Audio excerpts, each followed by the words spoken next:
мечтах много раз строит солдат сладкие мгновения возвращения домой. Каждый по-разному видит его. А я вот предпочел бы вернуться вечером. Постучусь в родную дверь. Кто там? Это с фронта солдат. Наконец вернулся домой. Нет, не так.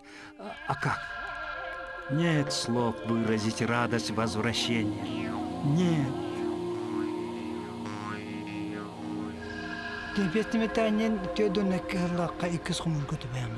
Отсюда в 1942 году Тимофей Сметанин вместе с призывниками сел Тыя, Чагда, Кобяй ушел на войну. Стоя на этом взгорке, он читал пламенные стихи. На тот большой митинг пришли люди с ближайших наслегов. Кто пешком, кто на лошадях, добирались до местности Сага. Оттуда плыли на лодках до Кокуи. Там остались переночевать. Устроили прощальный вечер, митинг. Молодежь в Кубедеке затеяла спортивные игры хоровода Сохай. Об этом потом еще долго рассказывали. И потом на весельных лодках добрались до Тас-Тумуса. Там их ждал пароход, идущий до города.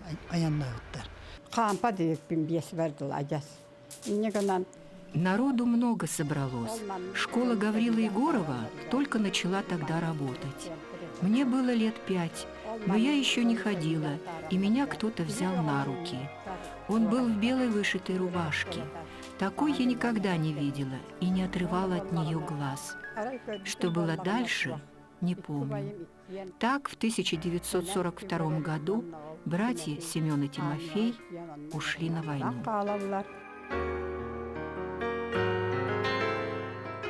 В 1943 году в октябрьские праздники почта доставила Сметанину его книгу рассказов для детей «Михайличан Бульчут» «Охотник Михайличан». Он в это время был на дежурстве. От долгой дороги бумага, в которой была обернута книга, вся истрепалась.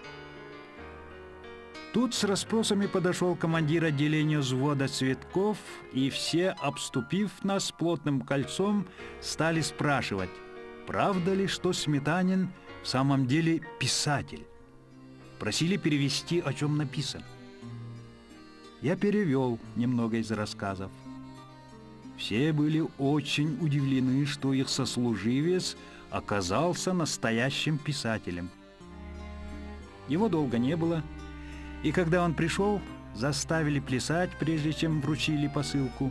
Сметанин только немного поскакал на одной ноге, повторяя движения из якутского танца. Его забросали вопросами, а потом Гурьянов, самый молчаливый из солдат, попросил: «Не забудь что-нибудь и про нас черкануть». И все дружно подхватили его пожелания.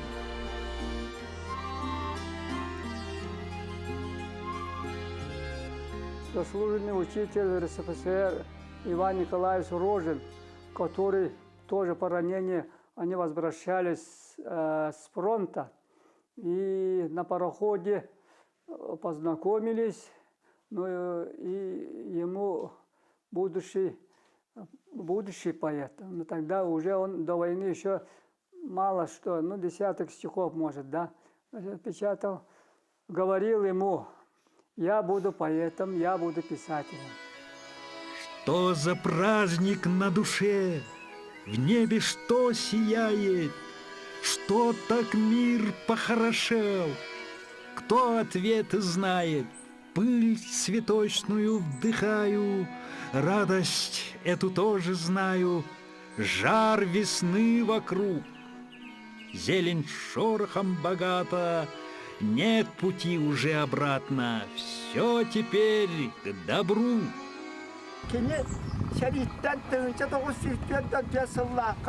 Тимофей вернулся в 1944 году по ранению с 2 боевыми медалями за отвагу и за боевые заслуги.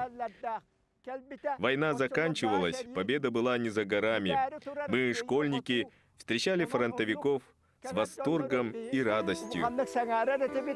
Вон, за теми широкими степями, высокими горами течет Лена река. О, как прекрасно будут мгновения возвращения домой! Какой жар будет пылать в груди встречающих солдата! Как горячи будут губы долгожданного поцелуя! Только трудно представить. Неужто вновь предстанет пред тобой Лена, родная? А как она, матушка, истосковавшаяся после долгой разлуки, с нежностью обнимет тебя, будет укачивать тебя на теплой, мягкой груди. Представь, как доберешься до родного дома, откроешь дверь, что же скажешь в первый миг встречи? Он вернулся с войны в село Кобяй. В те года это центр района. Все родственники жили в Кобяе. Помню его худощавым, юморным. Кто идет? Это командир. Командир идет. Это означает, идем в бой. Думали, сегодня передышка, не вышла. Снова бой. Нас ждет поле брани. Это солдатская доля. Ничего не поделаешь, надо. Победы без сражения не бывает. Ну, якуты, в ружье. Даст Бог, может, встретимся еще где, допишем наш рассказ. Пусть хранит нас память о самом дорогом, о матушке-реке. Возвратился с тяжелыми ранениями, с медалями за боевые заслуги, за отвагу. Это самые высшие награды рядового состава. Я прежде думал, здесь любви не место. Войны приказы думать о другом.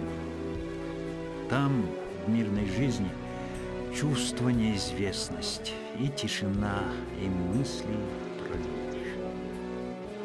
Мне прежде по-мальчишески казалось, вокруг герои, подвиги, но кровь и копоть, смерть друзей простая изгнали душу.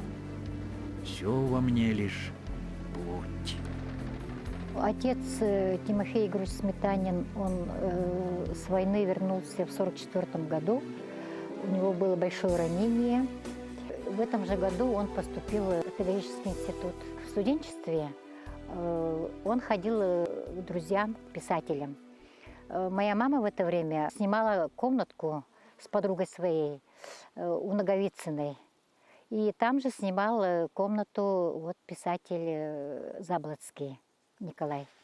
Раньше же были печное отопление, сами заготавливали дрова. И вот она с сестрой Марфой выгружали, из дома вышли вот Николай Заблоцкий с одним парнем. У него была заячья шапка такая огромная, заячья шапка. Они сказали: «О, саллай быт бергелях, каяларайден». Девушки прозывали вот заячья шапка ден. И таким образом они познакомились.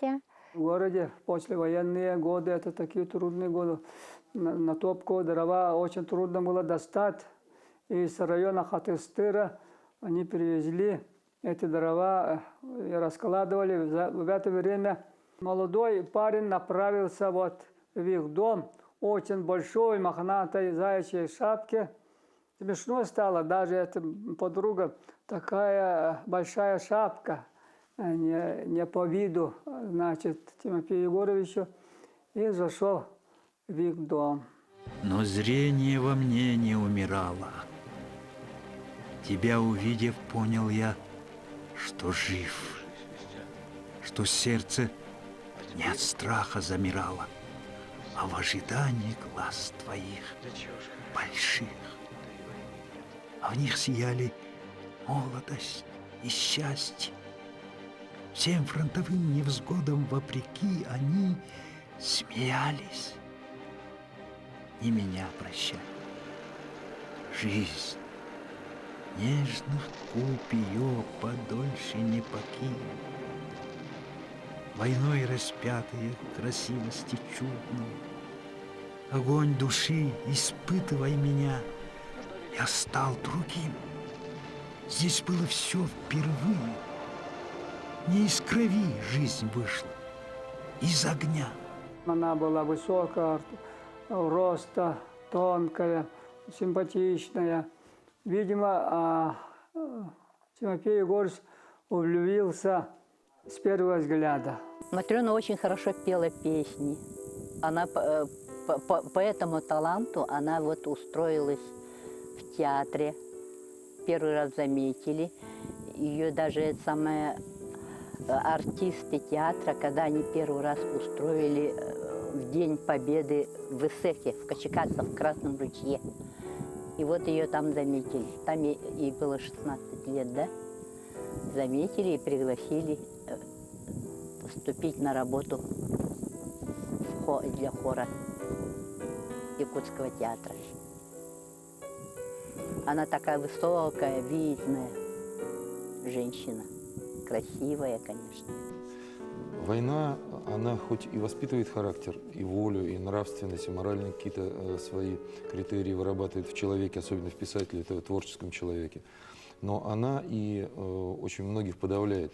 В творчестве особенно это заметно, когда у человека появляется и грустинка, и чувство горечи. Это не так просто победить. Все-таки душа, она поет так, как она может петь. Сметанин в этом смысле уникален. Вот, вернувшись с войны, раненый, прошедший тяжелейшие бои, он как будто юноша, только-только вошедший в мир, с любовью, весь открытый природе и всему происходящему вокруг, лучшему всему. Украина. Сон голубоглазый прикорнул до солнца у плетня. Но не спит девчина Златовласка, до зари мечтает у окна. Волосы золотые расплескавшие, что не спишь, Анюта, ждешь кого? Никому она про то не скажет, не вспугнуть бы счастья своего. Победив войну, я шел домой, той же Украины стороной. Раненый, контуженный, живой, встал солдат, уставший на постой. В хату входит девушка стройна. Счастлив, чья невеста или жена. По войне знакома мне она. Ох, войны дороженька длинна. Нас в неволю злую увезли. Я Анюта, вы меня спасли. Девицы румянится щека.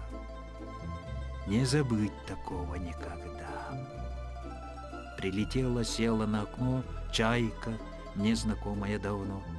Чистит бело-сизое крыло, что Анюту к родине вело.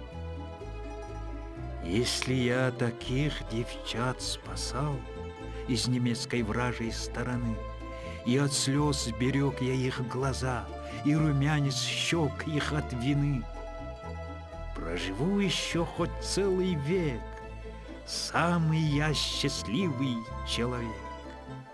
Человек очень такого жизнеутверждающего, бодрого.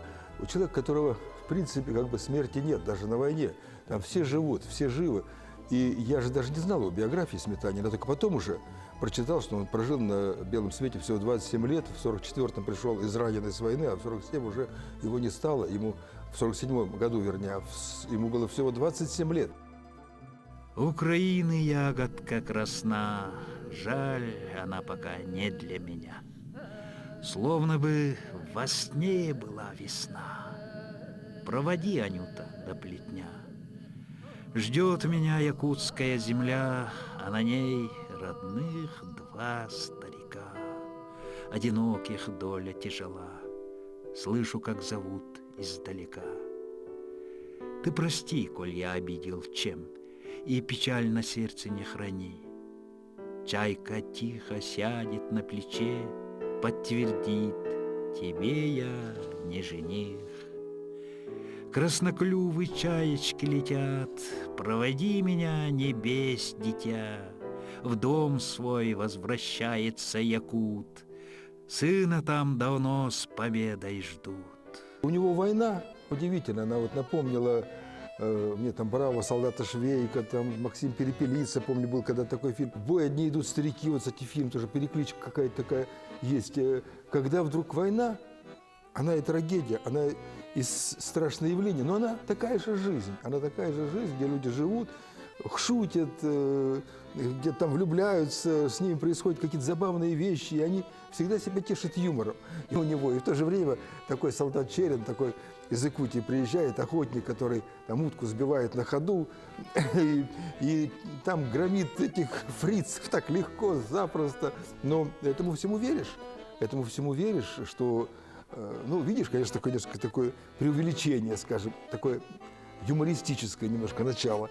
Но тем не менее, ну здорово же. Ну и так вот, когда сразу он там едет на машине, еще когда обучение проходит, едет на машине, и ну, там старик едет где-то с ружьем, а тут утка летит, а у него уже охотничья бабах в эту утку. Ну сначала как-то, знаешь, ну вроде бы он солдат, должен разрешение у старшего спросить, ну утку тут же сшиб, ну и очень все это забавно. Это очень же такой автор, вот, который, может быть, сегодня как раз и нужен нашему несколько порой унылому обществе, склонным к какой-то рефлексии.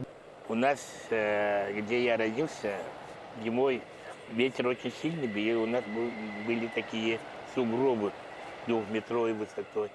Мы там делали блиндажи, траншеи, и всегда играли по его мотивам его рассказа про Егора Чарина. И не раз дрались, никто не хотел быть немцем, а потом, где мы каратически по очереди вставали, кто немцем, кто красным. Вот, из-за этого мы, пацаны, друг с другом дрались рукавицами, собачьими рукавицами. Вот. И кто плакал, кто гордо вторым стал красноармейцем. А потом, конечно, помирились и стали по очереди, кто стал немцем, кто красноармейцем, кто героем повести Тимофея Сметанина. На поле битвы, на чужой земле, солдат-якут лежал в морозной сизой мгле. Из раны кровь текла горячим липким клеем. Со льдом навек срастить бойца хотел. Тела друзей повсюду застывали, солдата силы понемногу покидали. Вот поднял голову с трудом якут-солдат, и видит он колючий мертвый взгляд и чью-то тень, ползущую к нему. Смерть пришла за молодым. Хе-хе-хе, солдат, и твой черед пришел, старуха прохрипела. Ты что-то мерзкое пророчить смеешь мне? Я должен юным умереть в чужой стране? Но я не жил еще. Сметанин создал свой образ солдата, потому что он никогда не уходит к обобщенной фигуре. Вот у него всегда герой якут. И абсолютно другая ситуация во время встречи якута со смертью. Не такая, как у русского. Русская поэзия Великой Отечественной войне, она более чем наполовину лирична. Мы народ вообще лиричный, и якутский народ тоже, хотя вы более эпический, так сказать, чаще переходите в эпику. Кривого рта оскал, шипя без зуба, злобно прошептал: «Пожил уже! Моложе и тебя за мною шли, шинели теребя, никто мне не перечил. Что же ты? Пойдем, оставь о будущем мечты, отдай дыхание мне, солдат, свое, тебе же лучше». Но схватил якут ружье, отпор я дам, нашла не простака. Коснулась смерть дыханием ледяным до ран. Ты льдом дыхания своего меня не мучай, мороз якутский с детства лучший друг. Тогда дыхнула смерть пожаром жгучим. Твой жар меня лишь веселит, касая. Так знаю, в Якутии у нас жара такая, что холодней в оленьей шкуре у огня. Смерть не отходит, давит, болью душит, жизнь молодую силясь одолеть. Солдат крепится, злобой слезы сушит, врагу не сдался, где тебе уж смерть? Бороться нет времени с тобою. Я поняла, растит земля твоя бойцов, упорство с силою большою и стойкость духа в праотцов. Прощай. Борись, живи, влюбляйся, детей расти и строй свой дом. Но от меня не отрекайся, я подожду, мы встретимся потом. Собрав остаток сил, воспрял якут. Ступай к врагу, а про меня забудь. Я жизнь люблю, и к ней держать мне путь. Не усмирить бойца тенетом смертных пут. Мама очень хорошо рассказывала День Победы, как произошло. Когда они утром спали, забежал отец, такой весь возбужденный. Победа, победа! Вставайте, что спите? На улице столько народу, все обнимаются, кто плачет, кто смеется. И вот так вот они встретили победу. Отец сказал, что вот сейчас я пойду и напишу репортаж. Через несколько времени уже по радио выступал. Сколько лет минуло, сколько вод Лену несла в страну иную. Лучший проводили мы народ, самых смелых, сильных, дерзких, юных. 1000 преград преодолев, праздник удалось нам повстречаться. 1000 преград преодолев, удалось опять нам повидаться. День Победы на родной земле, мама, папа, брат, сестренки, здравствуйте. А теперь за то, что живы мы, с девинем, салютуя враз бокалы, жизни мы познали вечный смысл, а для счастья этого немало. Когда отмечали в 1945 году всех Победы, они попросили его рисовать портрет великого вождя Сталина.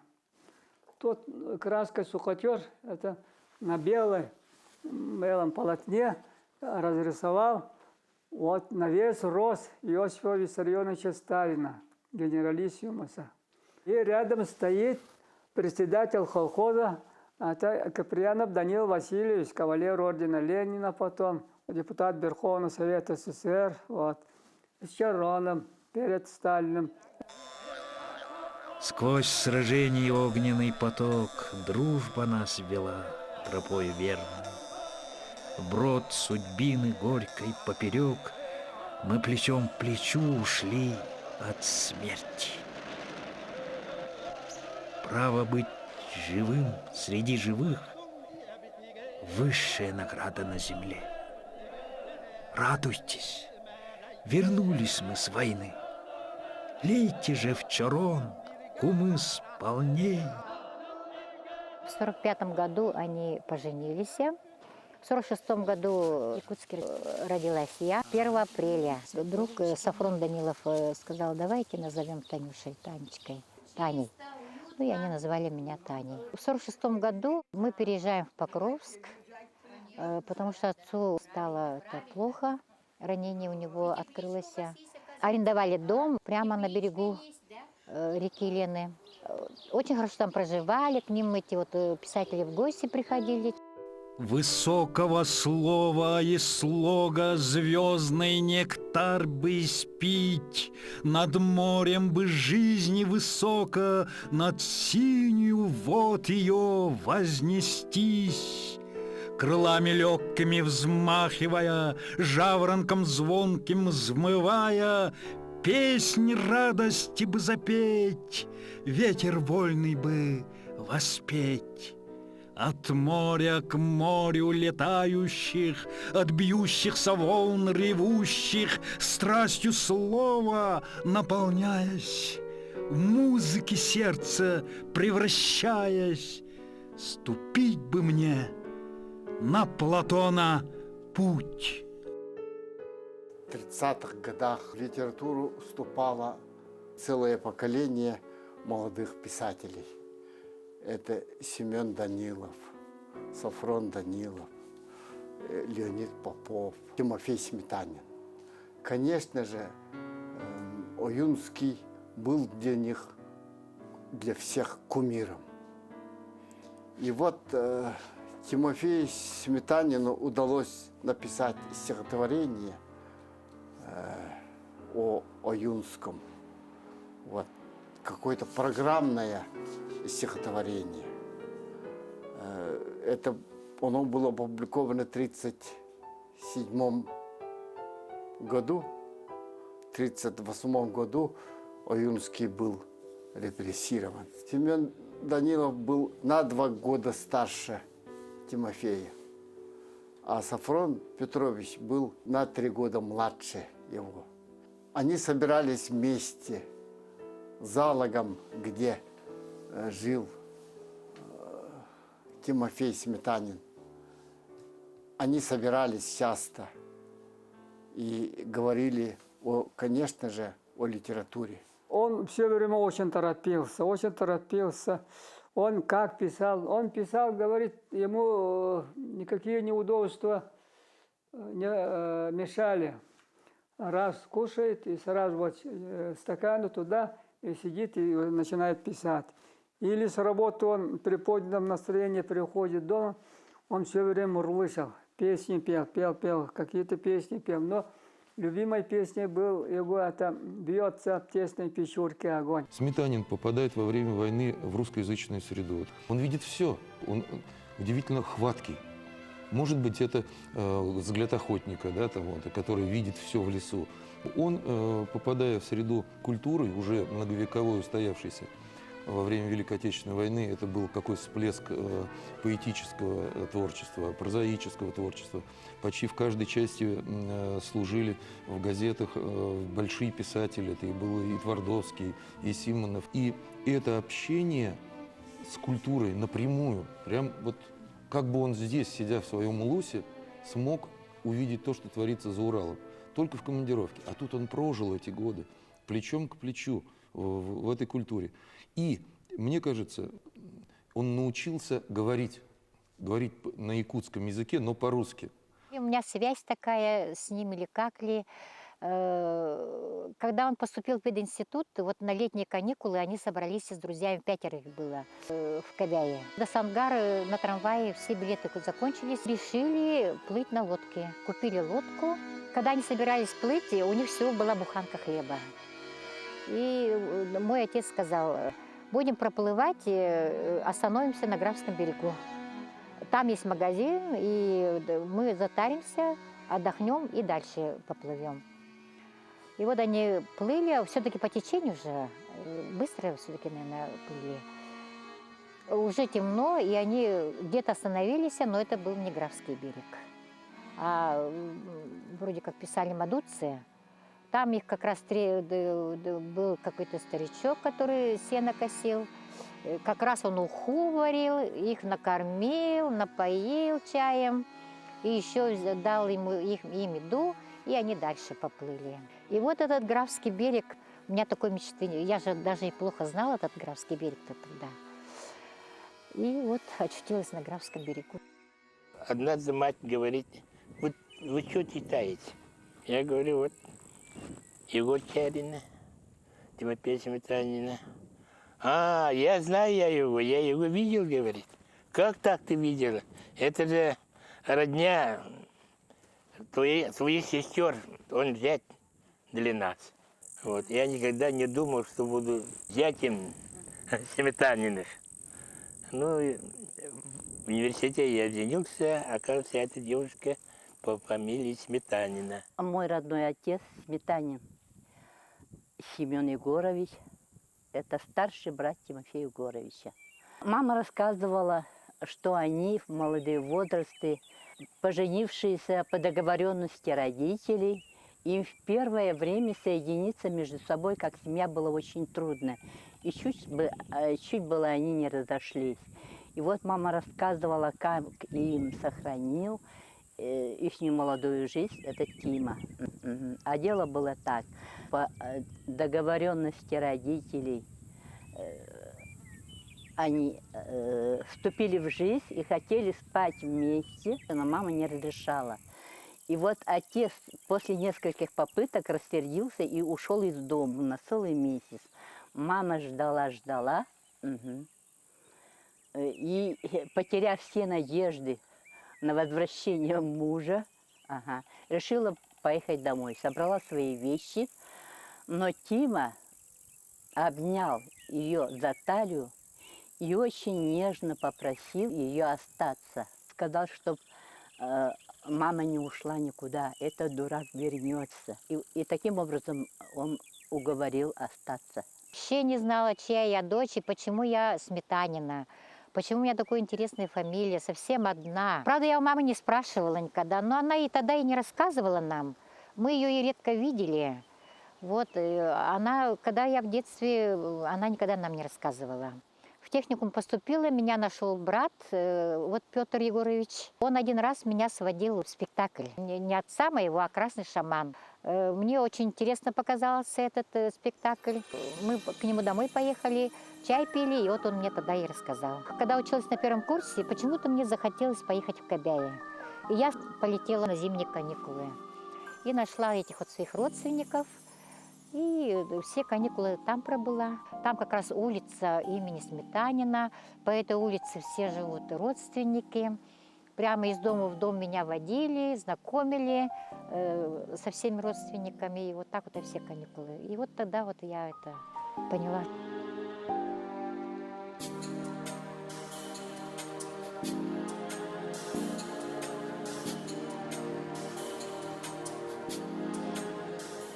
Я рос в такой семье,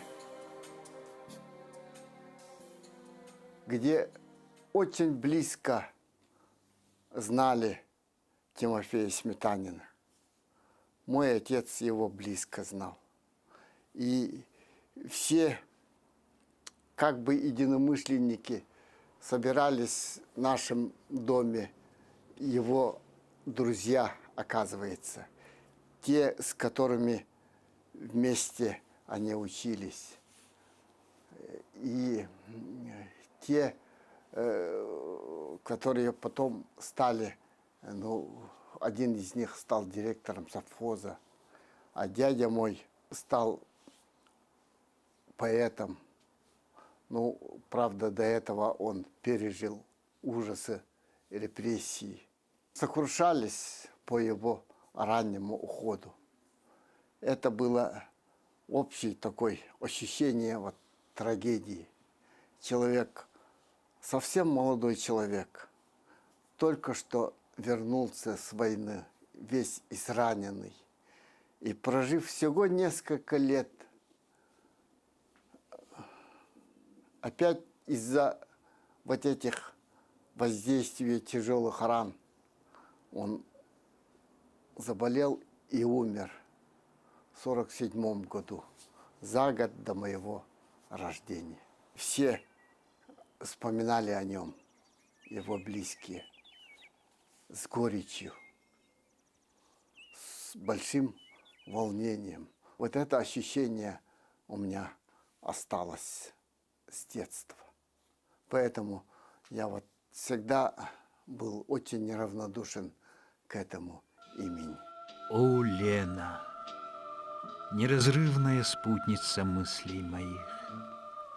Там на чужбине ты заговорила со мной на родном.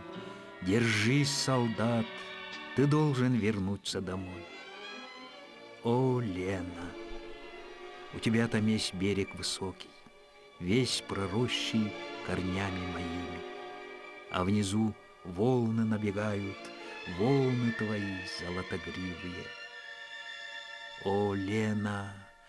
И вот случилась удача. Солдату счастье подвернулось. Раненый, но живой, вернулся я домой. Я увидел Лену наяву. О, Лена! Откуда это? Как может человек, прошедший войну, увидевший боль, смерть, сам не однажды раненый, голодавший, как он может оставаться добрым и к себе, и к своим героям? Мы в нем нуждаемся, в этой чистоте, в этом умении видеть добро и надежду, в умении любить даже в самых сложных ситуациях военных. Сметанин, как никто, может сегодня помочь современному читателю, современному нашему соотечественнику выжить. Что очень талантливый автор, очень талантливый человек, совершенно с каким-то необыкновенным миром. И я бы даже сказал, что мир может быть не очень привычным для якутской литературы, потому что вот литература все-таки очень у него вот все как-то предметно. Иногда думаешь, что вот если бы он не помер, если бы был жив, что бы он еще написал. Ну, наверное, вот, может быть, этого и никогда бы не написал, потому что все-таки я думаю, что это все написано при понимании угрозы близкой кончины. Потому что это живизна, это влюбленность во все живое, в жизнь, в цветы, во все, что там, чего он касается. Я думаю, это еще обусловлено тем, что он знал, что век его недолог, и надо выложить то, что ему любо. Я очень рад тем, что имею какое-то отношение к новому витку осмысления вот этого выдающегося писателя. Он как бы заново вернулся к своему народу. Всего за несколько лет работы дал, это уже несомненная классика, это достояние нашего народа. Увидеть бы мощное течение могучей Лены, освобождающееся от ледяных оков, пройтись бы по весенним расцветающим берегам ее. В складках памяти сохранились дорогие мгновения, как провожала ты нас, как меж лиственницами сверкнул, будто лезвие кинжала, твой прощальный отсвет. В твоем голосе мы не услышали ни плача стенания, ни раздирающей душу скорбной музыки. В твоих водах не увидели мы слез матери, расстающейся навсегда, провожающей последний путь. С материнским достоинством ты отправляла своих детей на опасное, но великое деяние. Ты приняла суровый, непоколебимый вид. Ты завела песнь, песнь, утверждающий жизнь, отвергающий смерть.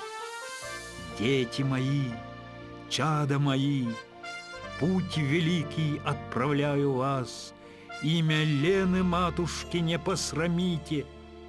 Древним алгысом заклинаю, пусть пули прилетят мимо, пусть стрелы не коснутся вас, да славен будет путь воина-победителя.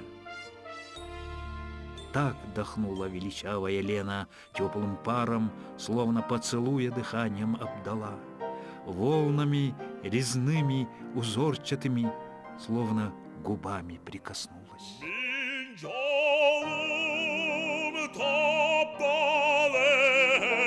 Barıtam amma